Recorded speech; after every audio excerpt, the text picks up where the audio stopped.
మనకి ప్రస్తుతం ఆంధ్రప్రదేశ్లో బాగా హల్చల్ అవుతున్న న్యూస్ ఏదైనా ఉందా భయ్య అంటే అది మెడికల్ కాలేజీలకు సంబంధించినటువంటి ఇష్యూ అనే చెప్పాలి. ఎందుకు భయ్య అంటే మొన్న ఆల్రెడీ మీ అందరూ తెలుసు కదా, ఇది వైసీపీ హయాంలో మొత్తం కూడా 17 మెడికల్ కాలేజీలని వైసీపీ తీసుకురావడం జరిగింది. అయితే ఇప్పుడు ఆ 17 మెడికల్ కాలేజీల పరిస్థితి చూస్తే కొన్నిటిలో ఆల్రెడీ క్లాసులు స్టార్ట్ చేశారు, కొన్ని వచ్చేసరికి అడ్మిషన్లకి సిద్ధంగా ఉన్నాయి, ఇంకో కొన్ని మెడికల్ కాలేజీలు వచ్చేసరికి అవి పనులు పూర్తి అవ్వాల్సి ఉందన్నమాట. అయితే మరి వీటన్నిటిని ఏవైతే పనులు పూర్తి అవ్వాల్సి ఉందో వాటి గురించి ఇప్పుడు అక్కడ ఉన్నటువంటి కూటమి ప్రభుత్వం ఒక డెసిషన్ తీసుకోవడం జరిగింది. ఏంది ఆ డెసిషన్?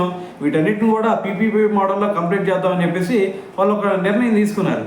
అయితే ఇప్పుడు మరి వైసీపీ ఏమంటుంది, మరి ఇప్పుడు వాటిని కనుక పీపీపీ మోడల్లో మీరు కంప్లీట్ చేస్తాను అంటే మరి ఇవన్నీ కూడా ప్రైవేటీకరణ అయిపోతాయి కదా. సో దానివల్ల మరి నష్టం చేకూరింది, ఎట్టి పరిస్థితుల్లో వీటిని ప్రైవేటీకరణ చేయడానికి వీల్లేదు అని చెప్పేసి ఇటువైపు వైసీపీ మాట్లాడుతూ ఉందన్నమాట. సో దీంట్లో భాగంగానే నిన్న మరి జగన్మోహన్ రెడ్డి గారు అయితే ఒక పిలిపించారు. ఏమని?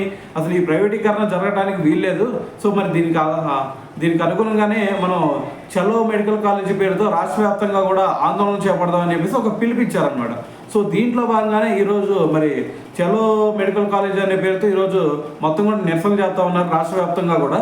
అయితే మరి ఇప్పుడు దీంట్లో భాగంగా మరి ఈ పరిస్థితి ఇంకా ఉధృతంగా వెళ్తే మరి రాష్ట్రంలో మరి లా అండ్ ఆర్డర్ దెబ్బతినేది కాబట్టి సో మరి పోలీసులు ఏం చేస్తున్నారు, పెద్ద ముఖ్య నేతలు ఎవరైతే ఉంటారో వాళ్ళందరూ కూడా అరెస్ట్ చేయడం జరిగింది.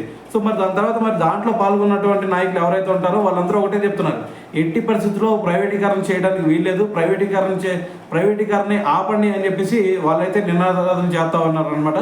సో దీంతో పాటు మరి ట్విట్టర్లో కూడా వైసీపీ ఒక ట్వీట్ చేయడం జరిగింది. ఏమని? Save medical colleges in AP అని చెప్పేసి వాళ్ళైతే ఒక ట్వీట్ చేశారనమాట.